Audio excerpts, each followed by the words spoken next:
व्यक्ति कमजोर पक्ष है उसके विकल्प पर शून्य करनी है। कैसे? इसके पास दो ऑप्शन है।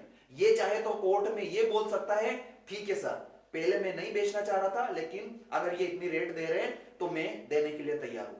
तो संविदा का पालन हो जाएगा, बाद में हो ही रहा है ना। संविदा इसीलिए करी थी कि आप वो जमीन इनको दो, तो ये देने के लिए तैयार हो गया बाद में, तो हो सकता है। या चाहे तो इसके पास ये भी विकल्प है कि ये मना कर दे, नहीं सर मैं नहीं दूंगा, मेरे ऊपर दबाव बना के संविदा की गई थी, मुझे जमीन नहीं देनी है। ये प्रभाव कहां बताया है? सेक्शन 19 में। वो बताता है कि ऐसी संविदाएं शून्यकरणी होती है। और शून्यकरणी संविदा को कहां परिभाषित किया गया है?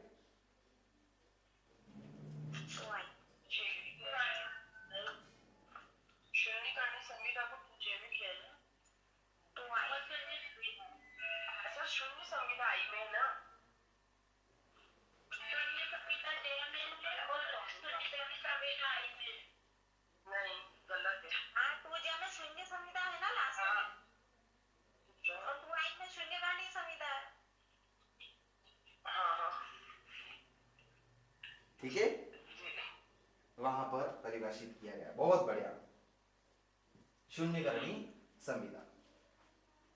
देखो एक बार सेक्शन 19 पर आ जाओ, क्या बोल रहा है उसको हम समझते हैं। सेक्शन 19,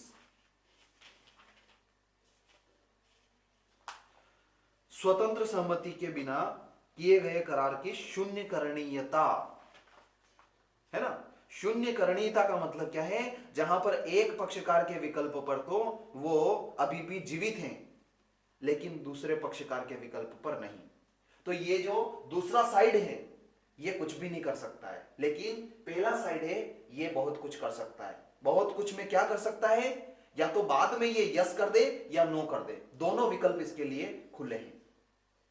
क्यों खुले हैं? क्योंकि आपने संविदा कोर्शन प्रपीड़न के माध्यम से की है, और उसका प्रभाव हमें सेक्शन 19 बताता है कि इसका प्रभाव शून्यकरणीयता होता है। देखो, जबकि किसी करार के लिए सम्मति, प्रपीड़न, कपट या दुर्व्यपदेशन से कारित हो, तब वह करार ऐसी संविदा है जो उस पक्षकार के विकल्प पर तो शून्यकरणी है जिसकी सम्मति ऐसे कारित की गई थी। आई बात समझ में? बस अभी के लिए पैरा फर्स्ट ही इंपॉर्टेंट है, वही पढ़ना है। आगे पैरे का मतलब क्या है ये हम बाद में पढ़ेंगे जब मैं बताऊंगा। ये है इसका मतलब, ठीक है।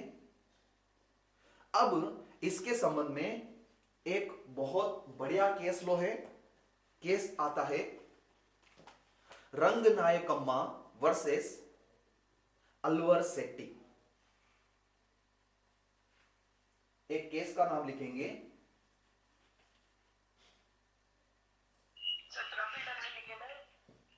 क्या? हाँ, प्रपीड़न वाला, प्रपीड़न का केस है। केस है, इस फैक्ट को समझेंगे कब कोर्ट ने डिसाइड किया कि हाँ ये दबाव में धमकी के माध्यम से संविदा की गई थी। बहुत इंटरेस्टिंग फैक्ट्स हैं। रंगनायकम्मा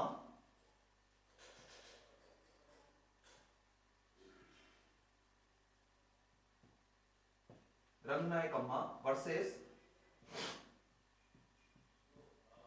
अलवर सेट्टी, ये है इस केस का नाम। क्या हुआ? दो लोगों का विवाह होता है, एक व्यक्ति एक महिला। महिला क्या बच्ची ही थी, 13 वर्षीय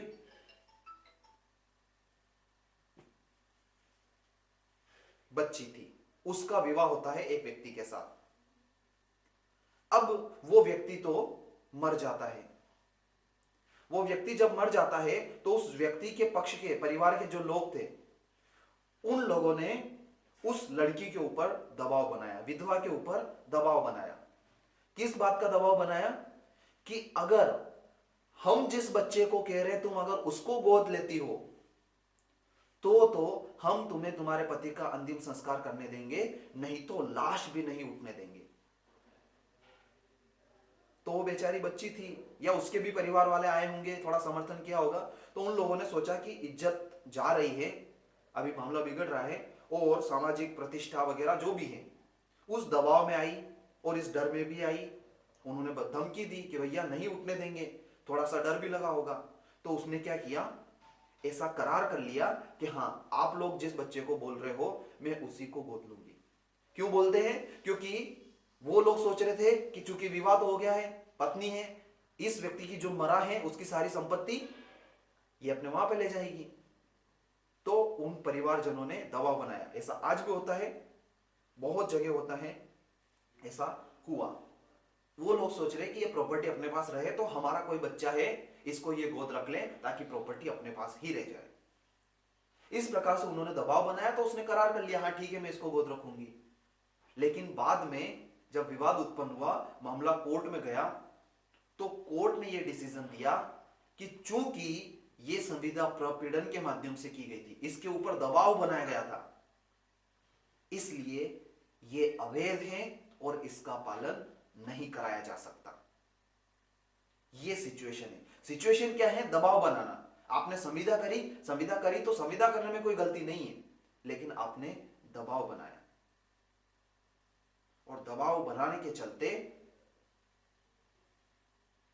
यह संविदा अवैध है, कोर्शन के माध्यम से की गई है और इसका पालन नहीं कराया जा सकता है। ये इस केस के फैक्ट्स थे। क्या है केस? रंगनायकम्मा वर्सेस अलवर सेट्टी। फिर एक और क्वेश्चन आता है इसी पर, प्रपीड़न पर। क्या क्वेश्चन आता है? क्या आत्महत्या करने की धमकी देना भी कोर्शन है क्या? ऐसा क्वेश्चन आता है कि अगर मान लो आप कोई काम नहीं कर रहे हो, मैं बार बार धमकी दे रहा हूं, नहीं ऐसा करो नहीं तो मैं आत्महत्या कर लूंगा, ऐसा करो नहीं तो मैं आत्महत्या कर लूंगा, तो यह भी कोर्शन में आता है क्या? इसके संबंध में एक केस है, केस का नाम लिखेंगे आप लोग, अम्मी राजू वर्सेस शेषम्मा, या फिर पूरा नाम लिखना चाहे तो चिक्कम अम्मी राजू वर्सेस चिक्कम शेषम्मा।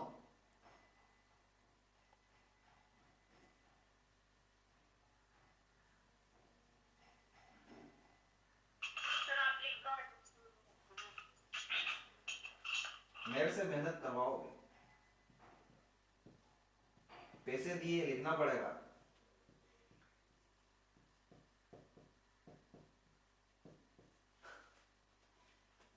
चलो, अम्मी राजू वर्सेस शेषम्मा।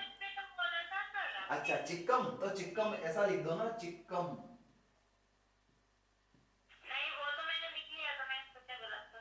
अच्छा चिक्कम, चिक्कम अम्मी राजू वर्सेस चिक्कम शेषम्मा। क्या हुआ? एक व्यक्ति अपनी पत्नी और अपने बच्चे पर दबाव बनाता है। वो होगा कुछ नशेड़ी गजेड़ी टाइप का व्यक्ति, या नहीं भी होगा तो उसके पास पैसे खत्म हो गए, पैसे नहीं है। उसकी पत्नी ने कुछ एसेट बचा के रखे हैं, उसकी पत्नी के नाम पर, बच्चे के नाम पर। ऐसा अभी भी होता है, वर्तमान में भी है। कुछ लोगों के पूत के पांव पालने में दिख जाते हैं, ऐसे बोलते हैं ना, तो कुछ लोगों की हरकतें दिख जाती है। तो लोग क्या करते हैं, बचाने के लिए उस व्यक्ति को संपत्ति देने के बजाय उसके बीवी बच्चों के और उसके नाम पे कर देते हैं, ताकि कम से कम बीवी जो है स्ट्रांग रहेगी, तो वो पकड़ के रखेगी, बचा के रखेगी।